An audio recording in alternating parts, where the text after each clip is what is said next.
नमस्कार, DD news देख रहे हैं आप और आपके साथ मैं हूं शहला निगार। बुलेटिन की शुरुआत में आइए सबसे पहले एक नजर डालते हैं इस वक्त की सुर्खियों पर।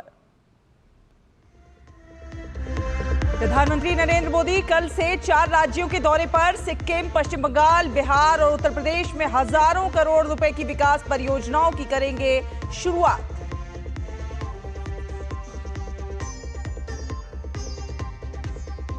संजय झा के नेतृत्व में इंडोनेशिया पहुंचा ऑल पार्टी डेलीगेशन। ऑपरेशन सिंदूर आउटरीच के तहत अन्य प्रतिनिधिमंडल भी वैश्विक मंच पर पाकिस्तान को बेनकाब करने में जुटे।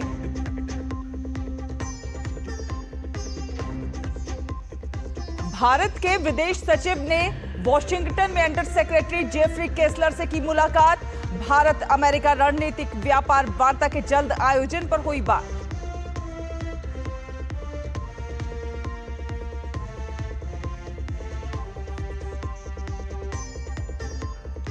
अमेरिकी राष्ट्रपति ट्रंप ने रूसी राष्ट्रपति पुतिन को दी चेतावनी। यूक्रेन पर लगातार हो रहे हमलों पर कहा, पुतिन खेल रहे हैं आग से। रूस ने जताई ट्रंप के बयान पर आपत्ति।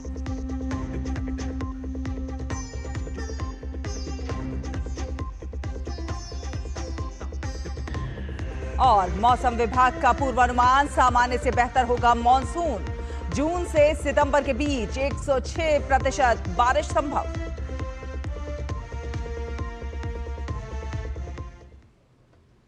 तो प्रधानमंत्री नरेंद्र मोदी कल से 2 दिन तक 4 राज्यों के दौरे पर होंगे।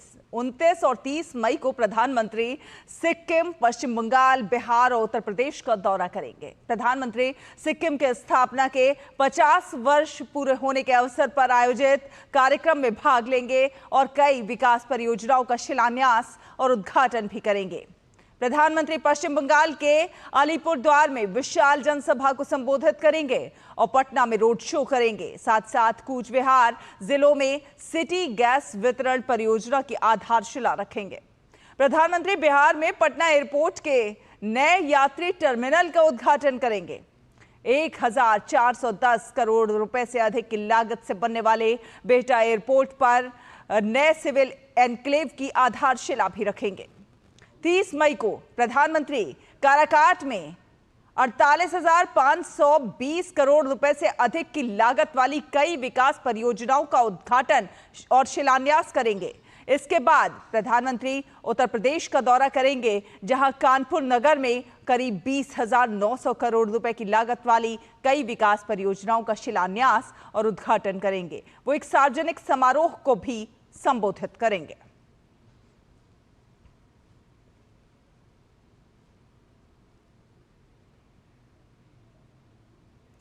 और पाकिस्तान की ओर से प्रायोजित आतंकवाद को दुनिया के सामने रखने के लिए भारत की कार्रवाई लगातार जारी है। इस वक्त 7 प्रतिनिधिमंडल विभिन्न देशों के दौरे पर हैं और इन्हीं में से एक सर्वदलीय प्रतिनिधिमंडल जेडीयू सांसद संजय कुमार झा की अगुवाई में इंडोनेशिया की राजधानी जकार्ता पहुंचा। प्रतिनिधिमंडल इससे पहले सिंगापुर, जापान और दक्षिण कोरिया का दौरा कर चुके हैं। तो संजय झा के नेतृत्व में प्रतिनिधिमंडल जकार्ता पहुंचा।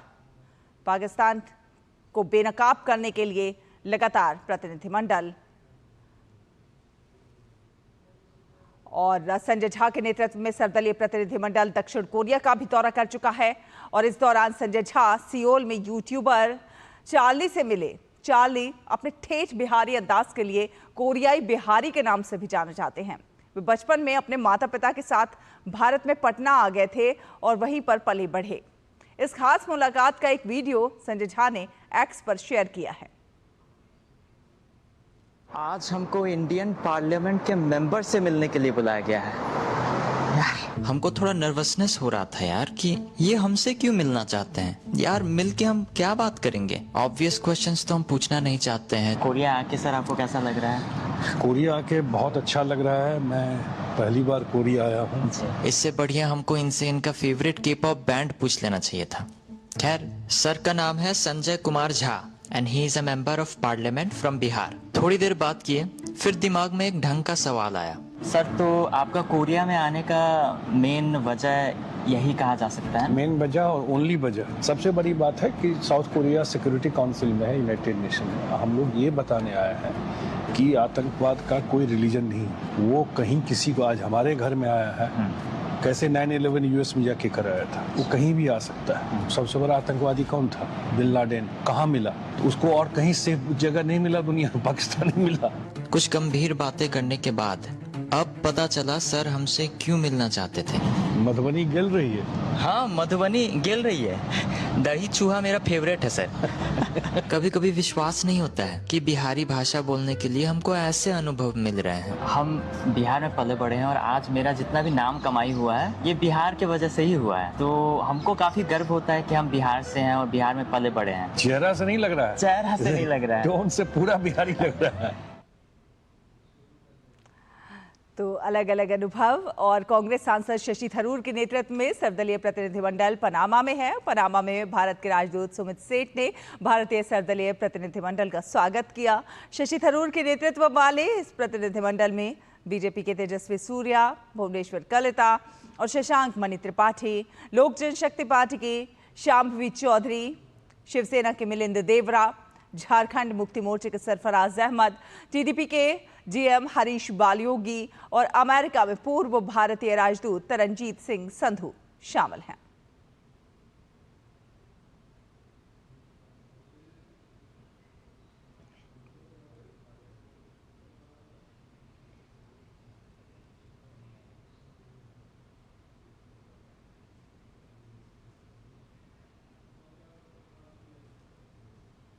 और यहाँ प्रतिनिधि मंडल के सभी सदस्यों ने पनामा सिटी के एक मंदिर में पूजा अर्चना भी की।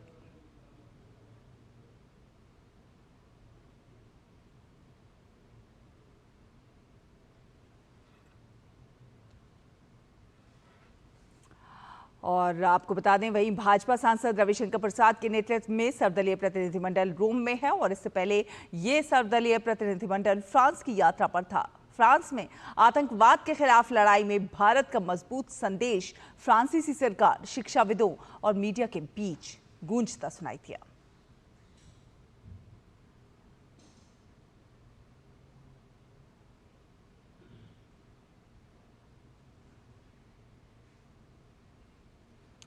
शिवसेना सांसद श्रीकांत शिंदे के नेतृत्व में सर्वदलीय प्रतिनिधिमंडल कांगो लोकतांत्रिक गणराज्य के दौरे पर है। डेलीगेशन ने किनशासा में कांगो के विदेश मामलों के आयोग के अध्यक्ष बर्थोल्ड उलुंडू अकोंडा लुकाटा के साथ बैठक की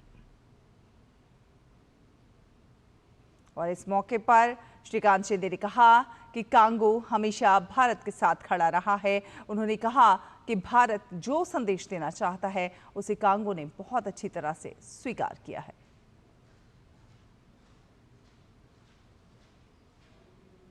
भारत किस प्रकार से टेररिज्म के खिलाफ लड़ रहा है, आतंकवाद के खिलाफ लड़ रहा है, किस तरह से भारत पर गए 4 दशकों से आतंकवादी हमले होते आए हैं और पूरी ताकत के साथ भारत उनसे लड़ रहा है। ये पहलगाम हमला जब हुआ, इसमें 27 लोगों की जान गई। ये जब हमने उनको बताया तो उन्होंने अपनी संवेदना प्रकट की और पूरे ताकत के साथ हम भारत के साथ खड़े, ऐसा निश्चय देखिए किया। उन्होंने ये भी कहा कि ये जो हरकत पाकिस्तान ने की है वो अलग अलग फोरम में जाकर पूरे दुनिया को बताने का काम भी वो करेंगे। मुझे लगता है कि ये बहुत बड़ी बात है। और एनसीपी सांसद सुप्रिया सुले के नेतृत्व में सर्वदलीय प्रतिनिधिमंडल ने दक्षिण अफ्रीका के जोहान्सबर्ग के दौरे पर हैं और डेलीगेशन के होटल पहुंचने पर वहां मौजूद भारतवंशियों ने भारत माता की जय और जय हिंद के नारे लगाए। एनसीपी सांसद सुप्रिया सुले ने कहा कि भारत अब किसी भी भारतीय के खिलाफ किसी भी तरह की हिंसा को बर्दाश्त नहीं करेगा। Must tell the truth to the world, and we all in one voice must condemn any terrorism anywhere in the world. And we have come with a message of peace, love, harmony. At the same time, we must not forget that India is not going to tolerate any violence against any Indians anymore. And that's the message that we have come. Our first effort will always be peace. And India is one country which has never initiated a war ever. DMK सांसद कनिमोई के नेतृत्व में सर्वदलीय प्रतिनिधिमंडल इस समय Greece में है और ग्रीस में डेलीगेशन के तमाम सदस्य सरकारी अधिकारियों, मीडिया हस्तियों और ग्रीस के सांसदों से बातचीत करेंगे और पाकिस्तान के आतंकवाद और भारत के ऑपरेशन सिंदूर पर अपनी बात रखेंगे।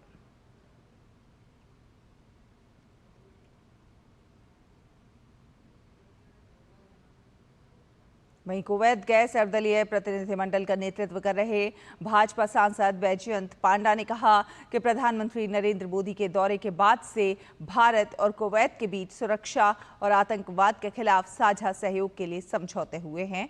उन्होंने कहा कि आतंकवाद के खिलाफ भारत की जीरो टॉलरेंस की नीति रही है।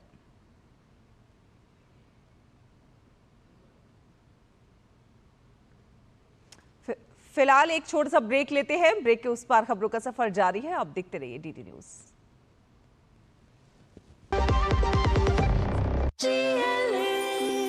जो लक्ष्य चुना था समझ आने लगा है। जीएलए यूनिवर्सिटी, उच्च लक्ष्य की निश्चित प्राप्ति।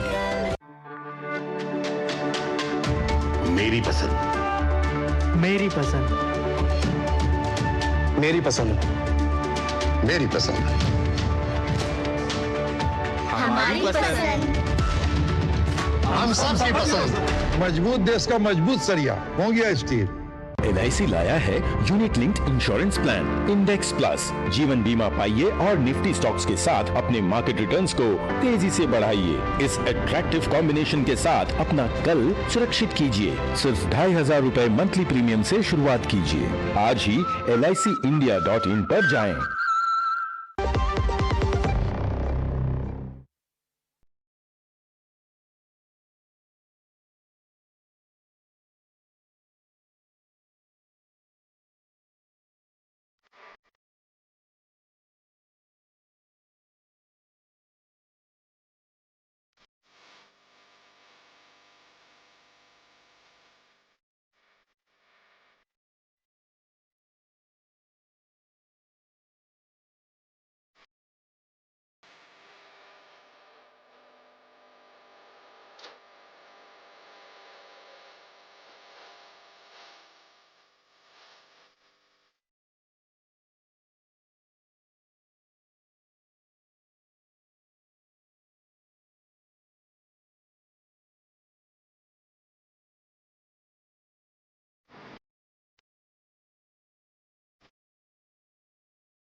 ब्रेक के बाद स्वागत है आपका। आपको बता दें कि मुंबई आतंकी हमले के साजिशकर्ता तहव्वुर राना ने दिल्ली के पटियाला हाउस कोर्ट में याचिका दायर कर अपने परिवार से बात करने की अनुमति मांगी है। स्पेशल जज चंद्रजीत सिंह इस याचिका पर आज सुनवाई करेंगे। इससे पहले भी 24 अप्रैल को कोर्ट तहव्वुर राना की अपने परिवार के सदस्यों से बात करने की अनुमति की मांग को खारिज कर चुका है। तहव्वुर राना फिलहाल न्यायिक हिरासत में है। एनआईए ने 10 अप्रैल की शाम को तहव्वुर को दिल्ली के पालम वायुसेना अड्डे पर उतरते ही गिरफ्तार कर लिया था। 9 मई को कोर्ट ने राणा को 6 जून तक की न्यायिक हिरासत में भेज दिया था।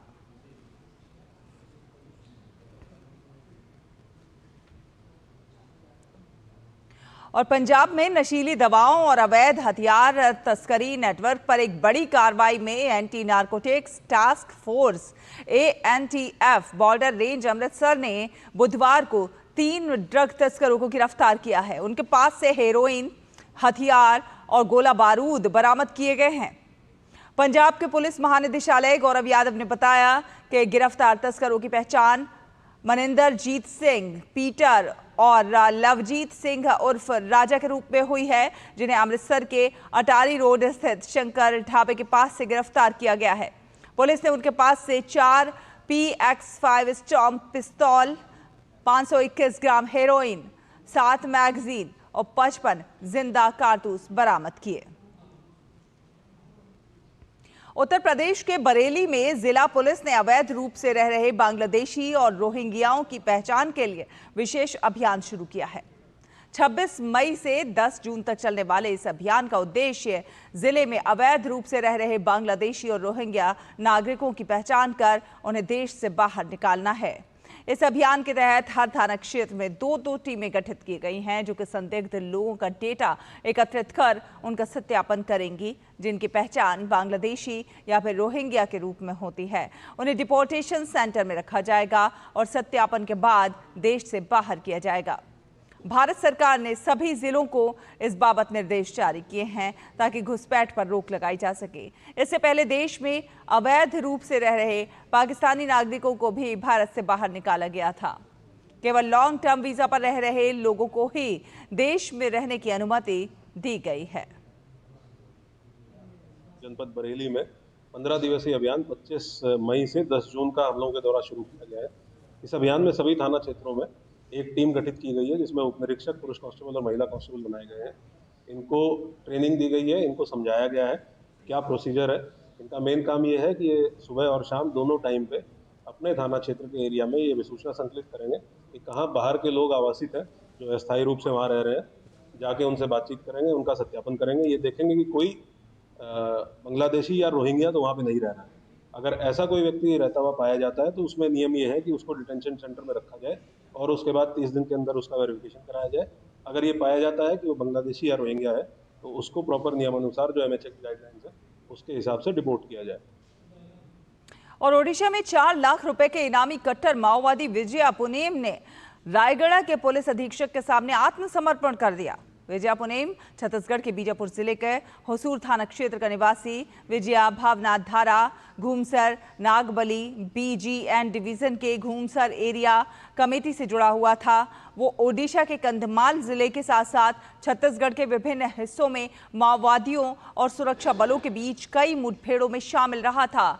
उसके खिलाफ 7 से अधिक आपराधिक मामले दर्ज हैं। विजया ने एक पिस्तौल और 8 राउंड गोला बारूद के साथ आत्मसमर्पण किया है। और भारतीय स्वतंत्रता संग्राम के महान क्रांतिकारी विनायक दामोदर सावरकर की आज जयंती है। वीर सावरकर स्वतंत्रता सेनानी होने के साथ साथ कवि, लेखक, इतिहासकार और समाज सुधारक भी थे। वो एक ऐसे क्रांतिकारी थे जिन्हें 2 आजीवन कारावास की सजा सुनाकर काला पानी की सजा भी दी गई और सेलुलर जेल भी भेजा गया।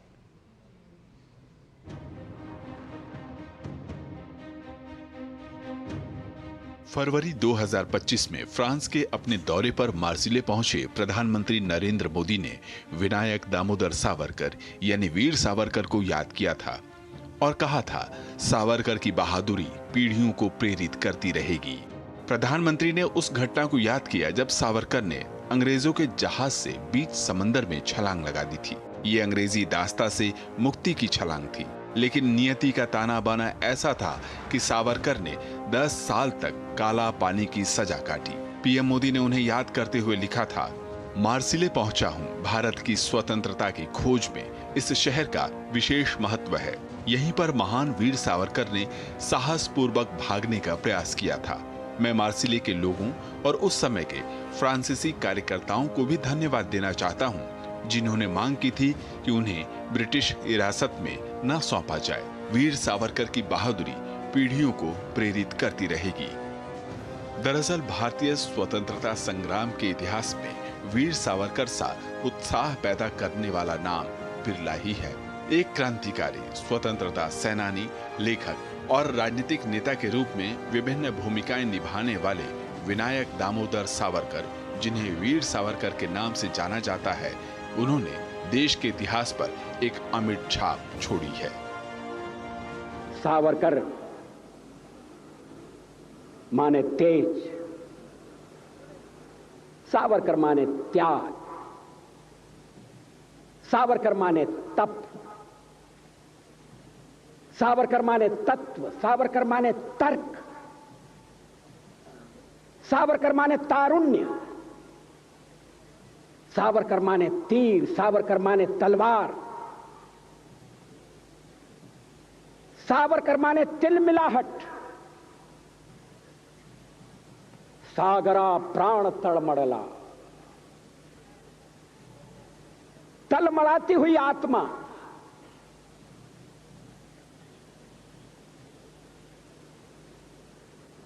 सावरकर माने तितीक्षा, सावरकर माने तीखापन,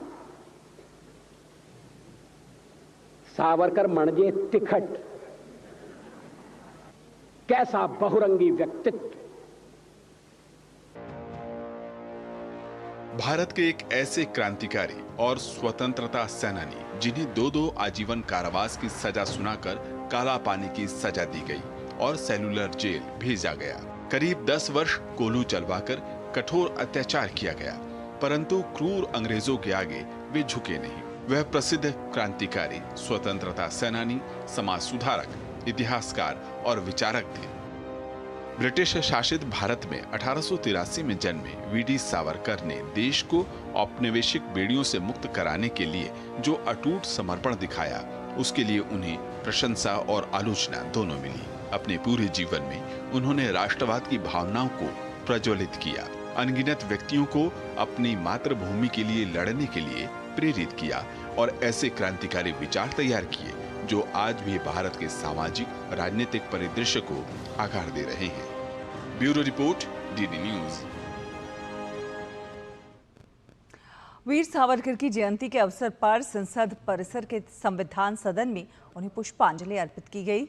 लोकसभा अध्यक्ष ओम बिरला, राज्यसभा के उपसभापति हरिवंश, केंद्रीय मंत्री जेपी नड्डा ने वीर सावरकर को श्रद्धांजलि दी। इस अवसर पर केंद्रीय मंत्री प्रताप राव जाधव, मुरलीधर मोहोल ने भी स्वतंत्रता सेनानी और सुधारक वीर सावरकर को पुष्प अर्पित किए।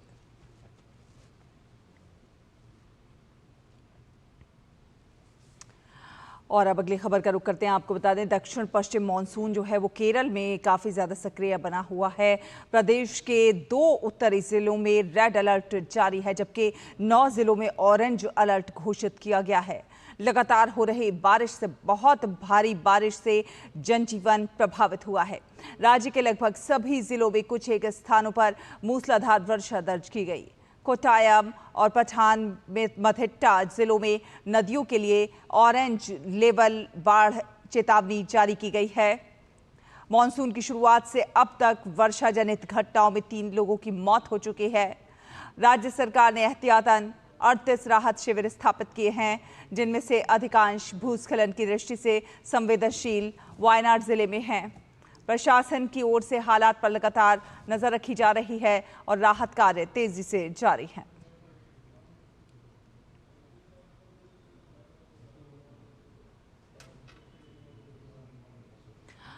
और अंतर्राष्ट्रीय खबरों का रुख करें तो यूक्रेन पर लगातार हो रहे रूस के हमलों को लेकर अमेरिकी राष्ट्रपति डोनाल्ड ट्रंप ने रूसी राष्ट्रपति व्लादिमीर पुतिन को चेतावनी दे डाली है। ट्रंप ने कहा है कि रूसी राष्ट्रपति आग से खेल रहे हैं। ट्रंप ने ट्रुथ सोशल पर अपने बयान में कड़े शब्दों का इस्तेमाल किया। इससे पहले भी ट्रंप ने यूक्रेन पर रूस के हमलों की कड़ी आलोचना की थी। इसके जवाब में रूस ने भी खुली धमकी दे दी है। रूसी सुरक्षा परिषद के उपाध्यक्ष और पूर्व राष्ट्रपति दिमित्री मेदवेदेव ने एक्स पर तीखी प्रतिक्रिया देते हुए ट्रंप के बयान पर आपत्ति जताई और वर्ल्ड वॉर 3 की धमकी दी है। इसी के साथ इस बुलेटिन में फिलहाल इतना ही। डीडी न्यूज पर खबरों का सफर लगातार जारी रहेगा। आप देखते रहिए डीडी न्यूज। नमस्कार।